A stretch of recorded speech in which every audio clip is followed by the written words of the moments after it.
여러분 안녕하십니까. 9월 27일 새벽이 됐습니다. 진우책입니다. 오늘은 방송 전에 제가 한 가지 소회를 좀 말씀드릴까 합니다. 올해도 4분의 3이 갔습니다. 정말 세월 빠릅니다. 10대, 20대 때는 시간이 참 더디게 흐르는데 지금은 화살 같습니다. 그래서 요즘 제게 제일 아까운 건 시간입니다. 매일 아침 저는 개와 함께 길을 걷습니다. 3년 전에 하늘나라의 간제석과는 주로 월드컵 공원에서 시작해서 한강 둔치를 걷곤 했습니다. 멀리 갈 때는 가양대교까지 갔다 왔죠. 지금은 가까운 연남동 숲길을 걷거나 합정동 내거리까지 새벽 거리를 걷습니다. 그러면서 정말 많은 사람들을 만납니다. 제가 신문을 거의 다 본다는 걸 모르는 어느 신문 배달을 하시는 분은 마주치기만 하면 꼭 오토바이에서 신문을 한부 빼내 건네줍니다. 그런데 그 신문이 대부분 경향신문 아니면 한겨레신문입니다. 건설 현장에 일찍 나온 인부들이 제일 다정합니다. 밤새 취객에 시달린 기동대 경찰관들은 아주 다정하죠. 그런데 정말 사람들은 많은 얼굴 모양을 하고 있습니다. 요즘 제가 절실히 느낍니다. 그런데 언제부턴가 제가 확신하는 사실이 하나 있습니다. 어떤 일이든 일을 하는 분들, 이 세상을 정직하게 살아온 분들은 하나같이 얼굴이 이목구비가 균형 잡혀 있다는 사실입니다. 한 가지 사실만 말씀드릴까요? 눈이 가늘다고 해서 전부 다 뱀눈을 하고 있는 것처럼 보이지는 않습니다. 눈이 가는 분들 중에서는 정말 인정미가 흘러넘치는 분들이 굉장히 많습니다. 사실은 TV에서 처음 본 범죄인이라도 그 얼굴이 모든 것을 설명합니다. 그래서 제가 드리는 말씀인데요. 얼굴은 남을 속이지 못합니다. 얼굴은 정말 정직합니다. 어제 국회는 아마도 투표에 꽤 긴 시간을 썼을 겁니다. 이 윤 대통령이 거부권을 행사했던 법률들, 제2요구권을 행사한 법률들에 대한 재표결이 있었기 때문입니다. 방송법 그리고 방문진법, 이 방송문화진흥법이죠. MBC 지배구조를 결정하는 법입니다. 그리고 EBS법, 교육방송공사법이죠.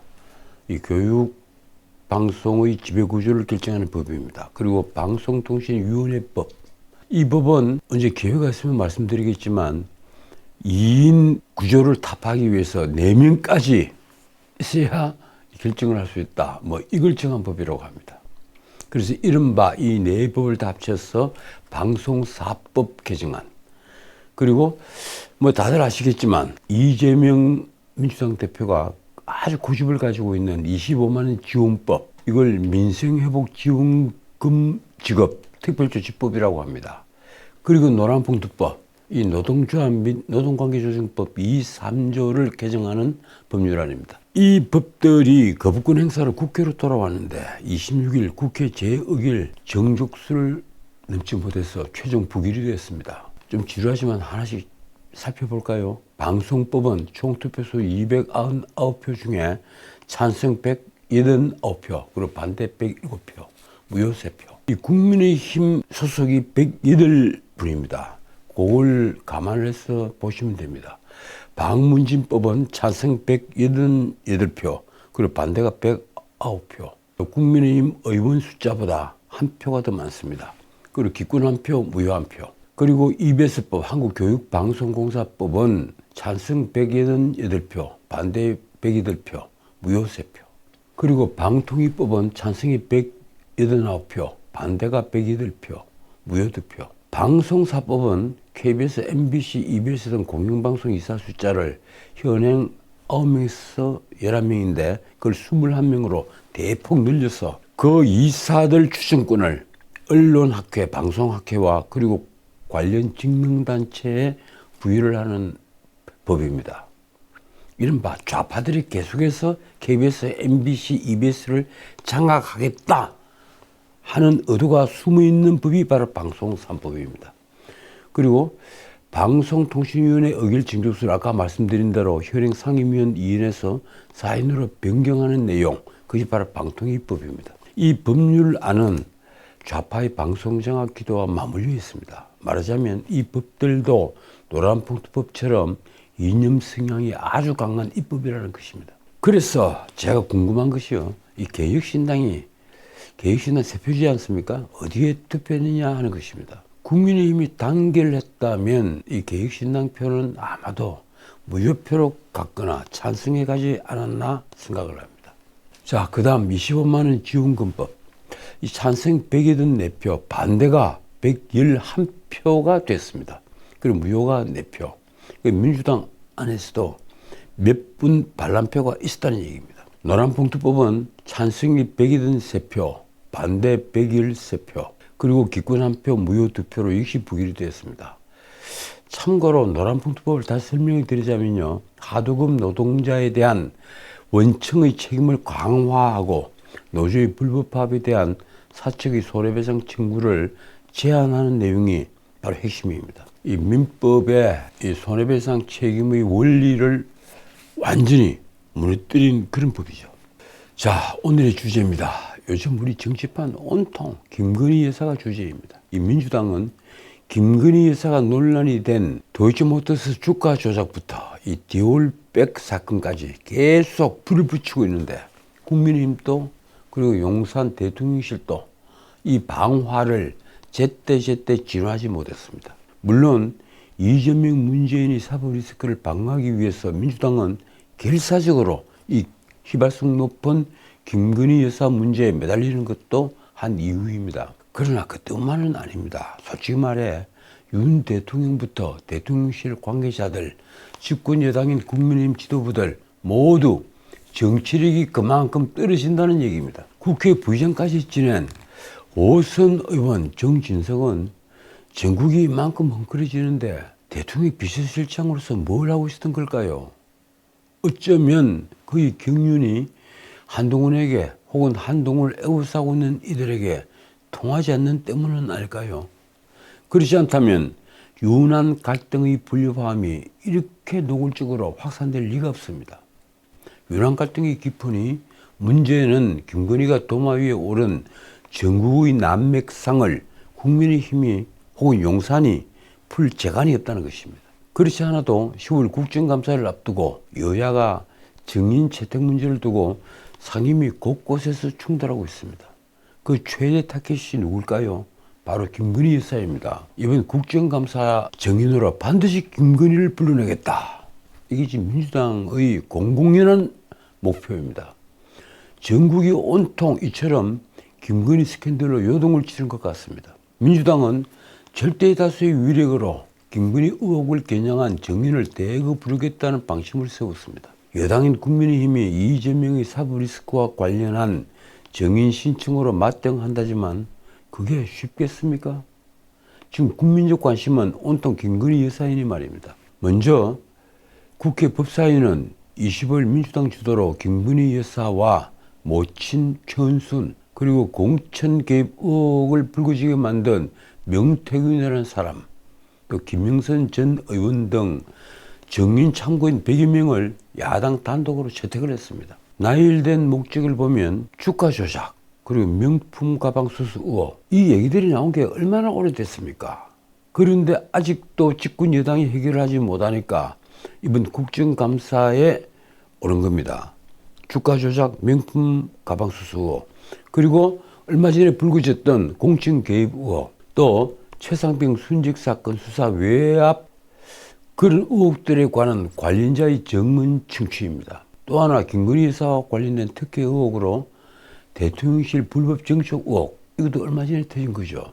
이 의혹과 관련된 인테리어 업체 21g이라는 업체의 대표도 불렀습니다. 국민의힘은 의결에 참여하지 않고 퇴장을 했습니다. 민주당은 또 놀랍게도 이 탄핵 소추를 추진 중인 김영철, 박상용 검사를 일반 증인으로, 그리고 엄희준 검사는 기관 증인으로 채택을 했습니다. 자신을 수사한 검사들을 국회에 불러 무엇을 확인하고 싶은 걸까요? 정말 궁금합니다. 이재명의 속이 궁금하다는 겁니다. 아마도 죄 없는 이재명에게 왜 누명을 씌웠느냐 이렇게 따지지는 못할 겁니다. 그들도 그 정도 사리 분별은 할 줄 아니 말입니다. 행안위도 정치적 공세로 보이는 증인들이 포함이 되었습니다. 예컨대 김건희 공천개입 의혹의 관련자로 등장한 명태균이라는 자, 또 또 김명선 전 의원이 정인으로 채택이 됐습니다. 김명선 전 의원이 보궐선거에서 당선이 되고 나서 받았던 세비를 절반씩 잘라서 명태균에게 보냈다고 하죠. 그 자체는요, 아무리 같은 보수 진영이라고 해도 우리가 휠들을 칠 수가 없습니다. 정말 충격적인 내용입니다. 뭐 빚을 갚았다고 합니까? 언론은 또 행안부 국감 때 대통령 관저 불법 증축 의혹이 집중적으로 파헤쳐질 것으로 보았습니다. 한편 김건희 여사는 이들 상임위 외에도 정무위와 외통위 등에서 정인으로 지금 신청이 된 상태입니다. 물론 김건희 여사가 국회 국정감사에 정인으로 나올 가능성은 전혀 없습니다. 집권 여당이 결사적으로 막을 테니 말입니다. 어떻든 이에 비해 국민의힘은 대장동 게이트의 주요 인물인 유동규, 남욱 등을 지금 정인으로 부르는 방안을 고심 중입니다. 또 이재명의 법인카드 유용 부실 수사와 관련해서 노규호 전 경기남부경찰청 수사부장을 정인 명단에 올렸습니다. 왜 올렸겠습니까? 사실 경기도 법인카드 유용 사건은 아주 간단한 사건인데도 누가 수사를 하더라도 서너 달이면 완전히 종결 지을 수 있는 사건인데도 경찰과 검찰 모두 장시간 끌고 있는 사건입니다. 국민의힘은 또 양문석 지금 국회의원이죠. 양문석의 새마을금고 편법 대출 의혹과 관련한 정인도 의결을 했습니다. 또 문재인의 전 사위인 세창원을 둘러싼 특혜 취업 의혹을 규명하기 위해서 딸 문다혜를 정근대에 세우려 합니다. 이게 아마 야당의 아킬레스건이 될지 모르겠습니다. 어쨌든 신문과 방송에 김건희 여사가 언급되지 않은 날이 없습니다. 어느 날이라도 김건희 여사가 언급이 됩니다. 주가 조작 사건만 하더라도 통직 매매가 있었다, 아니다, 도이치모터스 8만 주 매매에는 김 여사가 자신의 판단으로 매도를 한 것으로 검찰이 진술을 했다. 그래서 통직 매매로 보인 것은 시간이 우연히 일치했을 뿐이다. 이런 논박이 어지럽게 쏟아졌습니다. 어제도 그런 얘기들이 나왔죠. 이러니 국민의힘 한동훈 대표는 어떤 민생 문제보다도 의정 갈등 문제와 김건희 여사 문제에 대해서 윤 대통령에게 어떤 제안을 하고 싶었을 겁니다.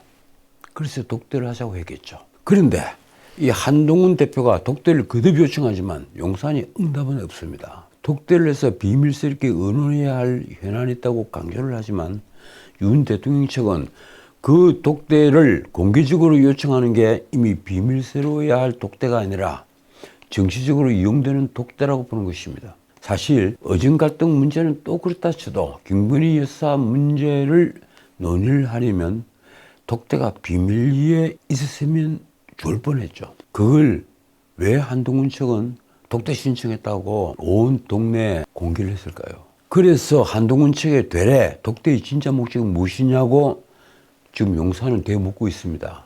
제가 지난 방송에서 독대 자해극이라고 제목을 붙인 것처럼 한동훈은 독대 요청 자체를 대단한 퍼포먼스로 이해를 하고 있는 것 같습니다. 그렇지 않습니까? 어쨌든 윤한 사이에는 적어도 김건희 여사 여러 스캔들에 대해서는 상황 인식은 물론 그 해법조차도 지금 판이하게 다릅니다. 그러니 결과적으로 서로 불신하게 되고 더욱 대화는 단절되고 있습니다. 마치 서로 정적이 되어가는 과정 같습니다. 언론은 24일 만찬에서 국민을 위하여 이렇게 외쳤지만 긴장관계를 바라보는 국민적 피로감은 커지고 있다고 썼습니다.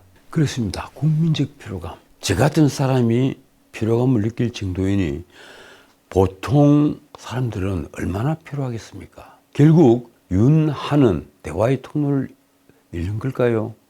언론은 대통령과 당대표는 과거 주례 회동을 했다는 걸 지적하고 있습니다. 이를 윤 대통령이 모를 리가 없습니다.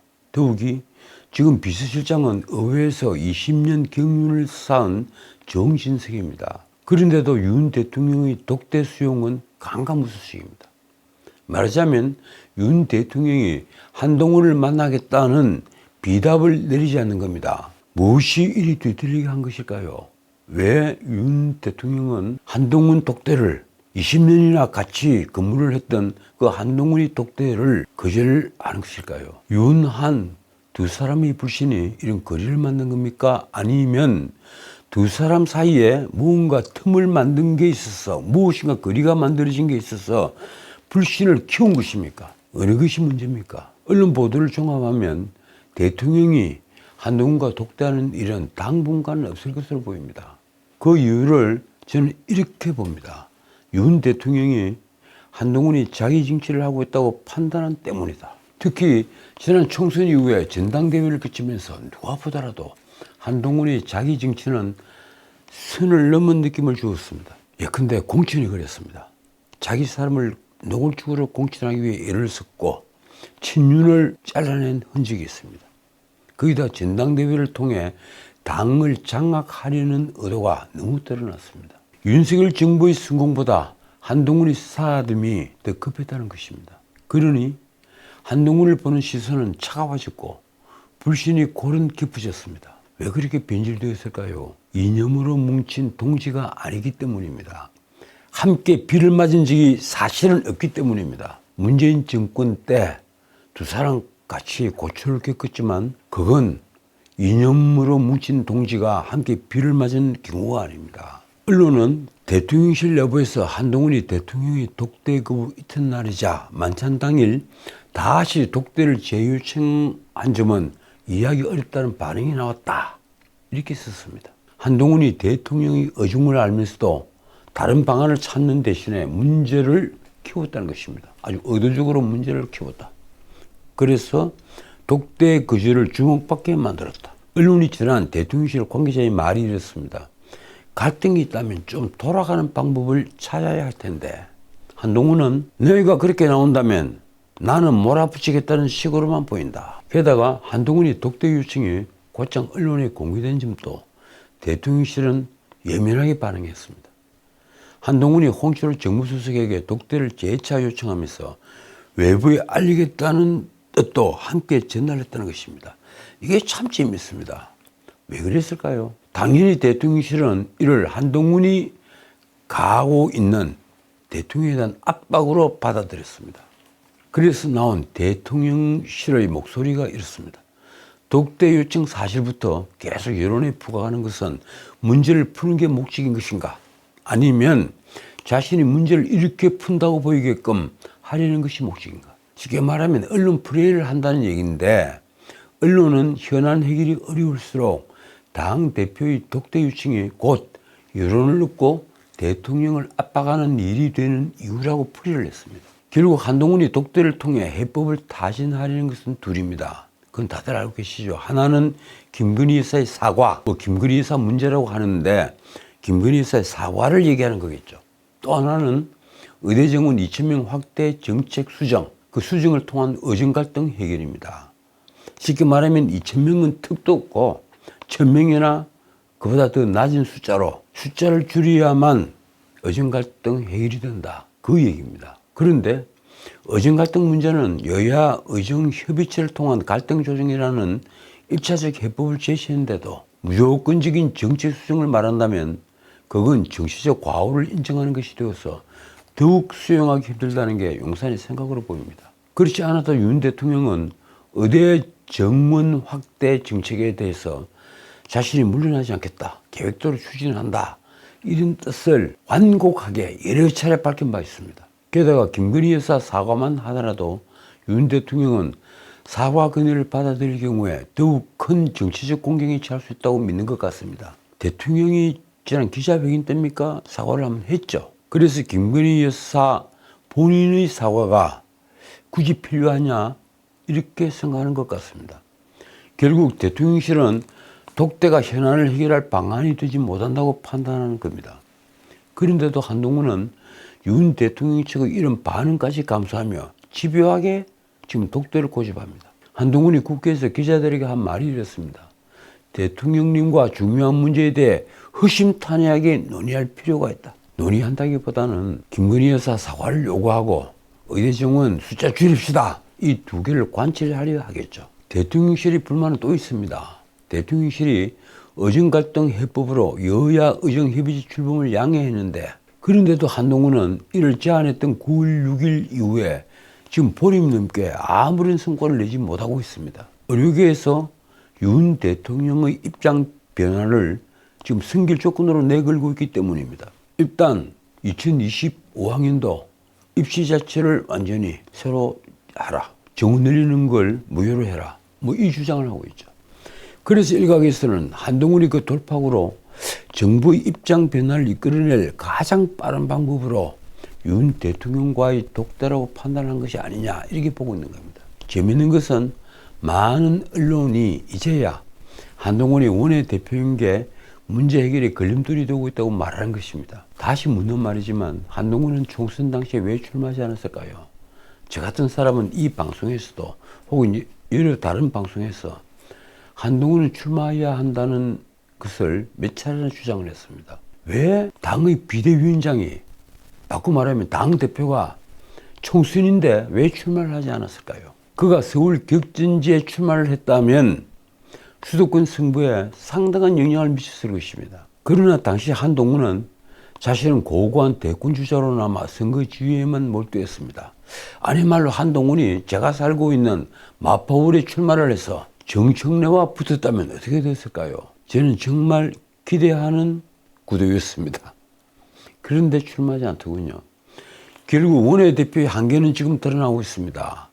언론은 노골적으로 당내 장악액이 센 대표였다면 굳이 대통령과 1대1로 마주 앉는 장면이 필요하지 않았을 것이라고 썼습니다. 결국 의원이 아니다 보니 당내 리더십을 구축하기 위해 보텀업이 아닌 독대를 통한 톱다운 방식을 선택한 것 아니냐 이런 얘기입니다.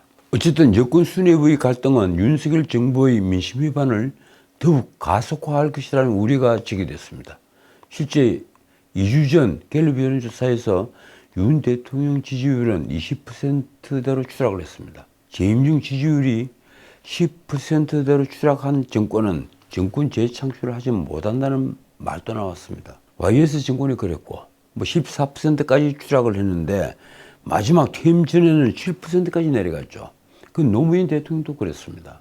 박근혜 정권이 또 탄핵 직전에 그렇게 지지율이 급추락을 했죠. 말하자면 지금 윤석열 정부의 추락이 더 계속되면 한동훈이 미래도 없다는 것입니다. 언론은 윤, 한 두 사람의 감정 대립을 지금 즐기는 모양새입니다. 빈손 맹탕 만찬 이렇게 책임론을 부각하면서 한동훈이 재기까지 이용을 했습니다. 한동훈이 25일 국회에서 기자들이 24일 만찬 성과가 무엇이냐 이렇게 갑작스럽게 묻자 한동훈이 대답이 참 기묘했는데요. 그게 뉴스를 탄 것입니다. 이렇습니다. 만찬 성과는 저녁을 먹은 것이다. 듣기에 따라서는 이 말은 한동훈이 윤석열 대통령을 비꼬는 말입니다. 한동훈은 뒤이어 대통령실에서도 중요한 문제에 대해 해법을 찾으려는 생각은 아마 저와 같을 것이라는 압박 멘트까지 또 붙였습니다. 그러니까 독대를 받아라 이 얘기를 한 겁니다. 이 지점에서 대통령실 관계자가 한 말은 많은 것을 시사합니다. 대통령실 고위 관계자는 한동훈이 전날 만찬 직후에 독대를 재차 요청하고 이를 언론에 알린 것을 두고 이렇게 말했습니다. 한 대표가 면담 요청을 정그렇게 하고 싶으면 대통령과 산책하면서 할 수도 있었다. 참으로 속 좁고 교활하다. 제가 이 표현을 언론 보도를 통해서 보고 제 라인을 통해서 여러 사람에게 물었습니다. 이 말한 사람 누구냐? 아무도 얘기를 하지 않는데 해당 언론사에서도 얘기를 하지 않더군요. 그런데 누가 아니겠느냐는 대답은 들었습니다. 다른 사람에게서 말입니다. 교활하다는 것은 무슨 말일까요? 한동훈이 언론 플레이를 한다는 것을 의미하는 말입니다. 얼마나 불신이 골이 깊으면 정책을 평가할 때도 쓰지 않는, 아니 쓰더라도 아주 조심스럽게 사용하는 교활하다는 표현을 썼겠습니까? 교활하다는 의미는 간사하게 꾀를 부린다는 뜻입니다. 다른 대통령실 관계자도 아주 비슷한 말을 했습니다. 만찬 다음 날 전화로 요청을 해도 될 일인데 꼭 그 자리에서 할 필요는 없었지 않느냐. 또 다른 대통령실 고위 관계자도 동조를 했습니다. 한 대표가 면담 요청을 정말 하고 싶었다면 만찬장에 쓰든 산책 자리에 쓰든 대통령께 저를 한번 만나 주십시오 라고 말을 했어야 했다. 어떻든 이런 사실이 알려지자 신윤계는 원만하게 잘된 만찬 모임을 꼭 독대 요청 모임으로 만들어버려야 직성이 풀리겠는지 묻고 싶다며 나를 세웠습니다. 그러자 친한계 의원들은 용산에 화살을 돌렸습니다. 대통령과 여당 대표가 만나지 못할 사이냐? 용산이 민심과 동떨어져 있다. 참 정말 그렇습니다. 듣고 보기가 정말 난감합니다. 어떻든 참 태평스럽다는 생각을 지울 수가 없습니다. 당장 지금 한번 살펴보십시오. 의료 대란 뉴스가 사여가고 있습니다. 이 문명국에서 의사를 찾지 못해 치료를 받지 못하고 사람이 죽어간다는 게 말이 됩니까? 응급실을 닫은 병원이 지금 늘어나고 있습니다. 대형 병원만 5개라고 그러더군요. 대형 병원은 내년부터 부족한 전공의 대신에 간호사를 뽑겠다고 공언합니다. 간호사를 무시하는 건 아니지만 의사의 영역은 분명 따로 있는데 의료의 질이 떨어지지 않을까 걱정입니다. 게다가 우리 경제 문제는 정말 심각합니다. 중산층이 무너지기 시작한 게 오래됐습니다. 제가 그냥 드린 얘기가 아닙니다. 중앙일보는 연 사흘 무너지는 자영업자를 일면 전체를 할애해 다뤘습니다. 경제 성장률 전망치도 2.5%로 낮추는 등 지금 전망도 받지 못합니다. 청년 실업률이 5.5%, 22만 명이라고 하지만 실업률 조사에서 그냥 쉬었음 이렇게 응답한 비노동 인구, 그 비노동 인구가 20대가 44만 3천 명, 그리고 30대가 28만 8천 명입니다. 이 숫자를 저는 늘 외우고 있습니다. 그것뿐이 아닙니다. 올해 세수 부족이 30조라는 뉴스는 어제도 나왔습니다. 그래서 우리 국가 채무가 문재인 정부 못지않게 지금 급증하고 있는 것을 보여줍니다. 대통령과 한동훈 대표 두 사람은 정말 지금 할 일이 많은 겁니다. 솔직히 말해 김건희 여사 사과 문제로 시간을 보낼 수 없습니다. 더욱이 의대 정원 2,000명 확대에 정권이 명운을 건다는 것은 너무 어리석은 일입니다. 제가 수차례 말씀을 드렸죠. 왜 정권이 명운을 그런 데 걸고 있나. 동아일보 김순덕 대기자가 어제 쓴 칼럼 제목이 이렇습니다. 지금이 용산서 고기 만찬 먹고 박수칠 시국인가. 참 부끄러운 제목입니다. 제가 그 칼럼 마지막 구절만 옮기겠습니다. 대한민국 대통령은 조선시대 왕이 아니다. 포도대장처럼 내 죄를 내가 알렸다 외친다고 진공이가 벌벌 떨며 제발로 돌아오지 않는다. 국정수행 긍정률이 달랑 20%인 대통령이면 여유만만 한동훈과 독대를 고려할 때가 아니다. 자, 오늘 여기까지입니다. 문재인이 지난 23일 평산마을을 찾아온 민주당 전 정권 정치탄압 대책위원회 위원 10명을 1시간가량 만났습니다. 참 별스런 위원회가 다 있습니다. 전 정권 정치탄압 대책위원회. 당시 공식 브리핑에서 문재인이 한 말이 거의 모든 언론에 크게 보도가 되었습니다. 검찰이 이재명 대표에게도 그러더니 나에게까지 이르는데 국민에게는 오죽하겠나. 말하자면 이재명 대표를 거론하는 것이 아니라 왜 내까지 이렇게 수사를 하고 난리를 쳤냐 이 항의를 하는 겁니다. 어제는 그 문재인이 한 말 중에 이 말이 또 뉴스가 됐습니다. 검찰이 내가 딸 다혜에게 준 생활비라고 주장하는 것은 내가 전 사위 소유의 종로구 구기동 빌라에 머물 당시에 그게 2012년부터 2016년 4년간입니다. 딸 내외에게 줬던 임대료다. 임대료를 내지 않으면 문제가 될 수 있다. 그래서 직전 세입자와 똑같은 액수를 냈다. 온 국민을 지금 바보로 하는 겁니까? 그 사위는 그러면 그동안 어디가 있었습니까? 양산인가 부산인가 내리가 있었죠. 또 그리고 대통령 취임 직전에 딸은 제주도 별정회가 있었죠. 그런데 문재인이 임대료라고 주장하는 돈은 그간 세간에 알려진 김정숙이 2020년 지인을 통해 문다에게 건넨 그 5천만 원이 아닙니다. 또 2022년 문재인이 운명 그 책을 출판했던 출판사가 보낸 인쇄 더하기 마케팅비 또 그리고 대여금을 단 총금이 2억 5천만 원이죠. 2억 5천만 원과도 별개의 돈입니다. 그래서인지 민주당 전 정권 정치탄압대책위원회 소속 의원들은 오는 27일 대검찰청을 방문해서 문재인에 대한 수사 중단을 요구할 예정이라고 합니다. 왜 수사 중단을 해야 합니까? 문재인은 성역입니까? 참 가지가지합니다. 남에게 휘두르던 칼을 똑같은 칼을 자신에게 댄다면 문재인은 지금 어떻게 되었을까요? 제가 그 답을 드릴까요? 훨씬 더 깨끗해 보이는 박근혜 대통령은 징역 23년을 선고받고 도합 23년을 선고받고 무려 5년 동안이나 감옥에 있었습니다. 문재인 정권 내내 감옥에 있었습니다. 잣대는 같아야 합니다. 지금까지 전식이었습니다.